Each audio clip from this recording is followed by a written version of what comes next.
Hello and welcome to another episode of the Adobe Creative Suite podcast. My name is Terry White, and in this episode we're going to take a look at reasons why you should set Photoshop to open up your JPEGs and even perhaps your TIFFs in Camera Raw instead of opening them directly in Photoshop.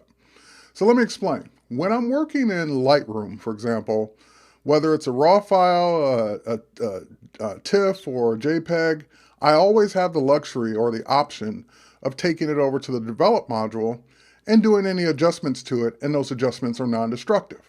However, if I just double click on a JPEG that's just on my desktop, then it's going to open up in Photoshop and it's just going to be there in Photoshop ready to edit.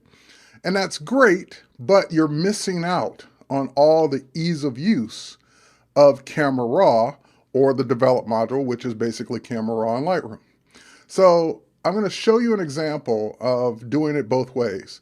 And I hope you understand why you'd want to set it after I show you this example. So here we go.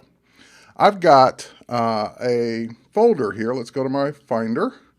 I've got a folder here with a couple of photos that I want to work with. And if I just double click on this is actually a picture of me. If I just double click on this old picture of me, then it does what it's supposed to. It opens right up in Photoshop. And yes, those are my ears. So it opens right up in Photoshop, and then at this point, I know that this photo needs color correcting, I know that it needs cropping, I know that it needs adjustments that I would now have to figure out how to do in Photoshop, and in some cases, I'd either have to use adjustment layers or I'd have to do all kinds of things to make it non-destructive, or at least be able to turn it on and off. So let me close this. I'm just going to go up to File and close it. And now instead, I'm going to go to my preferences for Photoshop, and I'm going to go to the Camera Raw preferences.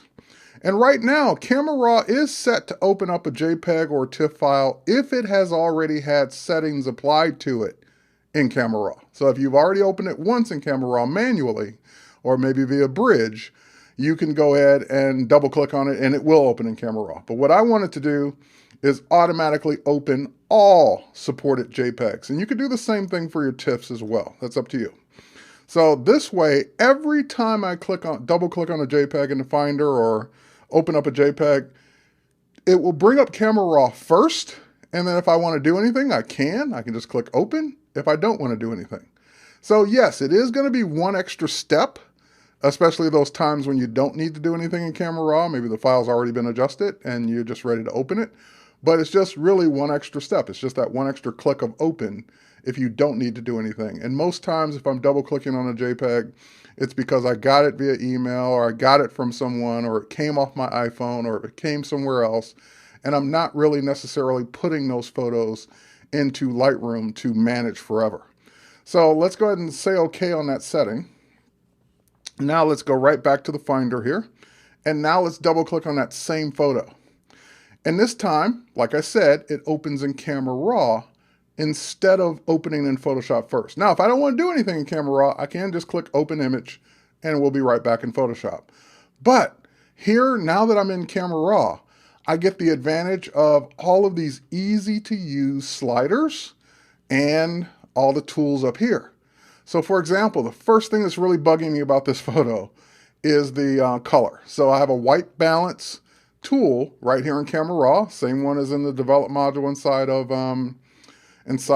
Lightroom, and I can just click on what should be white, black, or gray, and it will go ahead and make that adjustment. Now, yeah, I could have done that in curves, I could have done that in levels, I could have done that in certain ways inside Photoshop, but I'd have to figure that out, where this is so much easier. I actually wish we had a white balance tool right in Photoshop, and I'm shocked we don't, but we don't yet. The next thing is, if I want to crop it, I can use my crop tool, just as I would always do.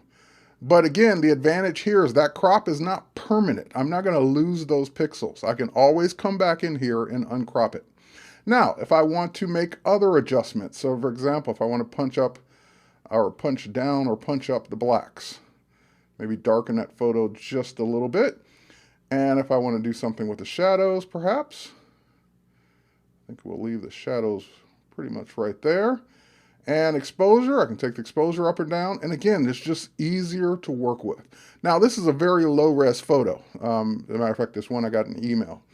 But I could, if this were a higher res image, I would then head over to sharpening. I do my sharpening right here. And again, all of these adjustments are non-destructive. They're being applied to the metadata or a sidecar file for this photo. Now, if there are more things I want to do to it, then I can go ahead. For example, I don't like this little spot here that's kind of ghosted out or faded out on my jacket. So I'm just going to go ahead and open it in Photoshop.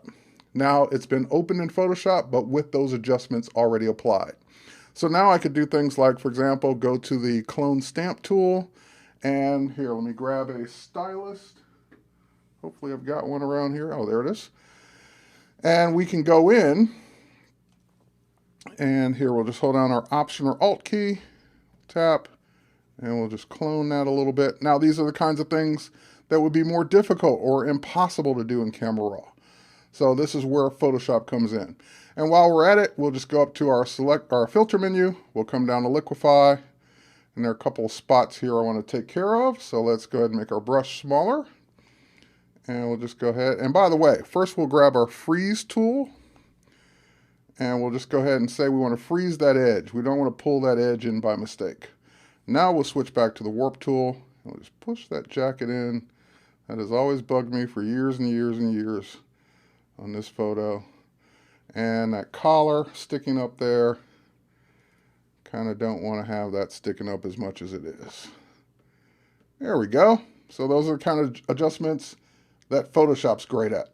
And I could just keep working, but you get the idea. By opening it in Camera Raw, I got a chance to do a lot of things to it that would have been more difficult or taken more time or more destructive in Photoshop directly. So I love setting my preference so that I get my JPEGs the option to open in Camera Raw the minute I open them or double click on them.